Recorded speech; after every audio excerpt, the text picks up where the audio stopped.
Bonjour à tous et bienvenue pour ce nouveau test. Aujourd'hui, on va parler casque, on va parler casque filaire et on va parler même casque un peu monitoring et casque ouvert puisque nous allons parler du Philips SPH 9500.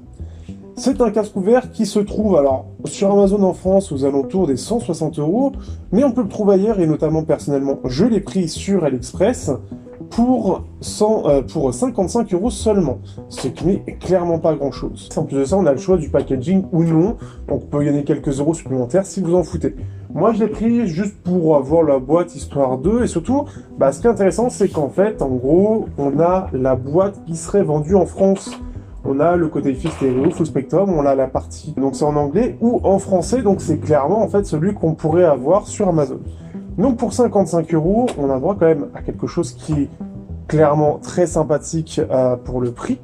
Et on va voir ça tout de suite, notamment en comparaison, j'en ai pas beaucoup, mais avec le Superlux HD 680 Evo que j'ai depuis déjà des années.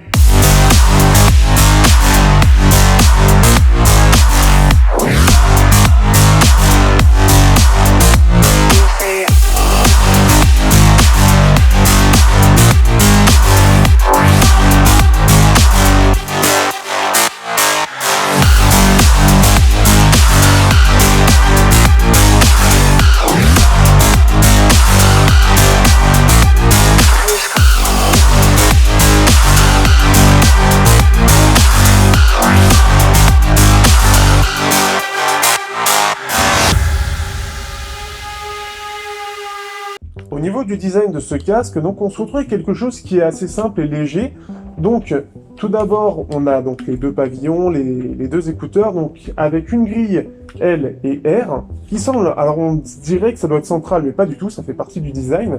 Ensuite, on a un système donc pour régler comment on penche l'écouteur et ce système-là. Donc c'est assez large quand même, hein. On a quelque chose qui peut quand même assez bien tourner comme vous pouvez voir. Tout est en plastique. On pourrait avoir un peu ce côté où ça semble être en métal au niveau de la façon d'être, mais pas du tout, c'est tout en plastique. Et on a vraiment ce côté un peu justement ouvert, hein, puisqu'on voit le driver au travers de la grille, ce qui est assez intéressant, puisque là on est vraiment sur du casque purement ouvert. On a un système de réglage de tout simplement de l'arceau, hein, donc qui est sur jusqu'à 6 niveaux, mais on peut pas mal le régler. Hein. À voir, je pense que dans le temps, ça dépend si vous jouez beaucoup avec ou pas, entre différentes personnes par exemple, ça risque de se détendre un peu trop parce que je trouve qu'il n'est pas très très net. Et, donc ce qui fait que ça tient, mais j'ai l'impression que c'est un peu lâche hein, sur les bords. Donc ça, c'est une chose. Ensuite, au niveau de l'arceau, en fait, on a deux parties. La partie coussinée, donc là, on va reposer la tête, et le dessus qui est en plastique avec écrit Philips dessus. Et sur le côté, on a droit donc à la partie jack 3.5 avec un câble qui doit faire à peu près 3 mètres. Donc c'est long, voire peut-être un peu plus. Je sais plus combien, je crois que c'est indiqué là. Voilà, 3 mètres, tout ça fait. Donc ce fait que ça fait un long câble. Hein. Alors ce qui est bien, c'est que ça se remplace facilement. On est sur un câble 3.5 des deux côtés, donc au moins c'est facilement trouvable un peu partout. Ce qu'il y a de bien en plus de ça, c'est qu'on peut ajouter un module Bluetooth. Alors il coûte 35 €, mais on peut avoir un module Bluetooth qui va permettre justement, si vous avez envie de vous faire plaisir sans avoir de fil, eh bien d'ajouter ce module Bluetooth. Donc ce qui fait qu'il va s'ajouter, vous aurez un gros truc sur le côté. Donc par contre, ça risque de déséquilibrer le casque en termes de poids. D'ailleurs justement au niveau du poids, on est sur quelque chose qui est vraiment léger, qui est très agréable, et donc justement qui s'oublie. L'avantage des casques ouverts, en plus de ça, c'est que forcément, il n'y a aucune isolation, il n'y a pas de pression, il n'y a rien. Donc, quand vous le posez, vous sentez un peu forcément les coussinets qui, en plus de ça, sont assez doux. Et vous oubliez assez vite le casque. Donc, c'est vraiment très agréable. C'est un casque qui est vraiment très réussi à ce niveau-là. Pour 55 €, clairement, on en a pour son argent. Si je compare, et malheureusement la seule comparaison que j'ai, c'est le Superlux qui coûte entre 20 et 30 €, ça va dépendre de là où vous cherchez, vous avez un casque qui est largement mieux fini. Déjà, on n'a pas cette espèce de système moisi qu'ils ont, où ils ont un morceau de jack qui ressort, et c'est tendance à être lui qui lâche. On a quelque chose qui est beaucoup plus premium dans l'ensemble, donc clairement, on est sur un autre niveau de finition, et pourtant on est qu'entre guillemets qu'à 55 €, ça reste du ouvert, donc il y a moins de contraintes, mais à 55 €, clairement, on a quelque chose qui est vraiment très bien fini.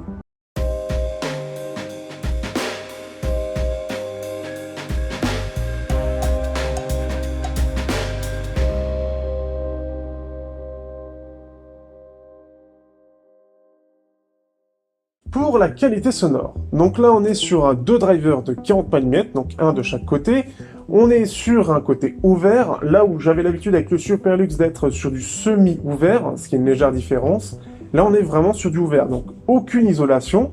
Ce qui fait que la première chose à noter, c'est que forcément vous allez gêner les personnes autour de vous, puisqu'elles entendront absolument toute la musique, que vous passez. Donc quand vous passez de la merde, la personne le sait aussi. Ça va vraiment dépendre de votre utilisation. Ensuite, au niveau de la qualité sonore, on est sur quelque chose de réellement neutre, très agréable.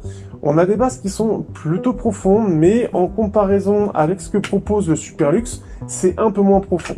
C'est dû sûrement au fait que justement on est sur un casque ouvert, donc il faut beaucoup d'air pour brasser pour avoir des basses de plus en plus basses, justement, qui vont être de plus en plus profondes. Ce qui fait qu'on a, je trouve, des basses qui vont assez bas en soi, mais pas tant que ça. On sent que très vite on les entend plus vraiment, on les sent plus vraiment. Ce qui fait que pour ceux qui sont amateurs de basse, ce sera pas le meilleur, mais on a quelque chose d'assez fun quand même. On a quelque chose d'assez vivant. Au niveau des médiums, on a quelque chose qui est d'une bonne clarté, d'une bonne chaleur, d'une bonne présence en général, avec des aigus qui ressortent un peu, sans plus. Je trouve que c'est vraiment agréable, ce qui fait qu'on n'a pas de sibilance, on n'a pas de choses particulières. C'est plutôt bon sans être trop brouillon, et surtout pour 55 €, je le trouve vraiment très très bon de ce point de vue-là. On a forcément une scène extrêmement large et très aérienne. Pour deux raisons, forcément. D'une part parce que on est sur du ouvert, et de l'autre part, par rapport à du semi-ouvert, c'est encore plus ouvert, donc forcément, ça respire encore mieux. Par rapport à un casque classique, si vous n'avez pas l'habitude de ça, par rapport à un casque classique, ça n'a vraiment rien à voir. On a un côté vraiment très fermé, et donc il va falloir simuler ce côté aérien, et ça va booster un peu au niveau des aigus en général pour ça. Ici, il n'y a pas besoin de ça, mais là où va être le problème, c'est surtout au niveau des basses. On va sentir que par rapport à un casque fermé, on a quelque chose qui a moins d'impact, qui est moins punchy, qui est un peu moins énergique, mais qui fait beaucoup plus naturel, qui est beaucoup plus agréable. L'un des autres points vraiment sympathiques de ce casque, c'est aussi la fatigue auditive. Avec un casque, surtout avec réduction de bruit aujourd'hui, on va avoir une fatigue auditive qui va être plus présente, de par le côté fermé, de par la pression exercée par les les membranes avec le son, ou simplement le fait que ce soit fermé, etc. Ici, on a quelque chose d'ouvert, donc ce qui fait que on peut plus facilement faire respirer nos oreilles, et donc elles vont être moins facilement fatiguées. Ça, c'est vraiment une chose à noter. Par contre, voilà, la petite chose que je disais par rapport au Superlux, c'est qu'on a un peu moins de basse, ça va un peu moins bas. Le Superlux a plus de basse, mais par contre, lui, alors forcément, il est moins cher, donc c'est un peu moins technique aussi.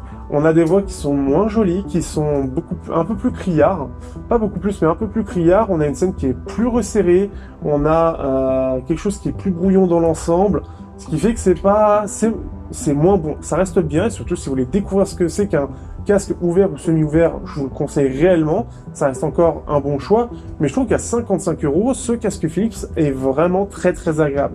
C'est aujourd'hui avec ça que j'écoute un peu de musique de temps en temps, mais c'est aussi avec ça que je fais mes lives, parce que c'est vachement plus agréable quand même, surtout quand on parle, et c'est aussi avec ça que je joue. Alors ça, justement, c'est un casque qui m'a été conseillé, et je remercie notamment Anix qui m'avait dit justement que ça serait très très bien pour ça. Je suis un gros joueur de Rainbow Six Siege, très très gros joueur de Rainbow Six Siege, quand j'ai du temps entre les vidéos. Et ce qui fait que Rainbow Six aime beaucoup jouer avec le son. Ce qui fait que principalement je l'ai utilisé pour ça. Et clairement, c'est une véritable tuerie pour ça. On a quelque chose qui est extrêmement précis, on a quelque chose qui est ample, le son est ample. Comme je dis, il n'y a pas beaucoup de basses, mais ça vibre quand même, on a quand même quelque chose d'agréable. C'est juste que ça va moins bas qu'un casque semi-ouvert, voire fermé. Et ce qui fait qu'on a une précision au niveau de la scène, de où est la personne, qui est vraiment extrêmement agréable. C'est un casque qui a déjà quelques années de sortie, et pourtant, par rapport à ce que je retrouve en termes de tests, il est toujours aussi bien. J'ai pas l'impression qu'il a vieilli. Alors après, le rapport qualité-prix est à 55 €, ça vaut clairement le coup, mais ça fait déjà un peu de temps apparemment qu'il coûte ce prix-là. Et ce qui fait qu'on peut le trouver en tout cas à ce prix-là. Et ce qui fait que, clairement, que ce soit pour de la musique, que ce soit pour des films, que ce soit pour des jeux, ce casque est vraiment excellent. Encore une fois, ce qui est agréable, c'est ce côté très aérien, cette scène très précise, cette scène qui est vraiment large. On a un ensemble qui est vraiment très très naturel, qui est vraiment agréable à l'écoute. On a vraiment quelque chose qui est agréable dans l'ensemble. Et Malheureusement, je n'ai que ce casque pour comparer face au Superlux. Le Superlux ne tient pas la comparaison. C'est beaucoup moins joli, le seul avantage qu'il a, c'est un peu plus de basse. Forcément, comme je disais, en isolation, on n'en aura aucune, donc pour une utilisation nomade, c'est même pas la peine d'y penser, sauf si vous aimez bien avoir de la musique tout en entendant tout autour, mais encore une fois, vous allez gêner les gens qui sont autour de vous, notamment dans le train ou encore dans le tram. Dernière chose, c'est l'alimentation. L'alimentation de ce casque, c'est pas avec smartphone que ça va être suffisant. Il va falloir plus que ça, il a besoin de jus pour pleinement s'exprimer.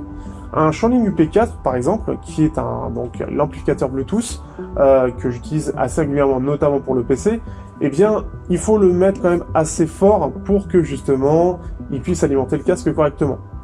Le Fio BTR5, lui, il alimente un peu plus facilement, je trouve, ce qui fait qu'on peut plus facilement l'utiliser, on n'a pas besoin de trop pousser dans le volume. Et si je compare aussi au Zishan, le dernier, le AK4499, alors là-dessus, c'est véritablement, alors c'est très facile à driver, il est fait pour ça aussi, mais c'est extrêmement agréable d'écouter ça dessus. Il est vraiment très punchy, très énergique, il est fait pour ça, et clairement, c'est là où il exprime encore plus son potentiel que sur un Fio ou un Shuanling. Mais c'est vraiment un pur bonheur, en tout cas, c'est un casque que j'aimerais bien retirer et avoir d'autres casques ouverts pour voir un peu ces différences.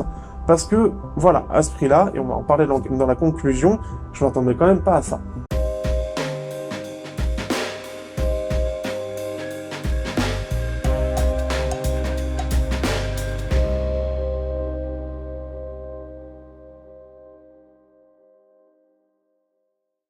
Pour conclure, que peut-on penser donc de ce Philips SPH 9500 ?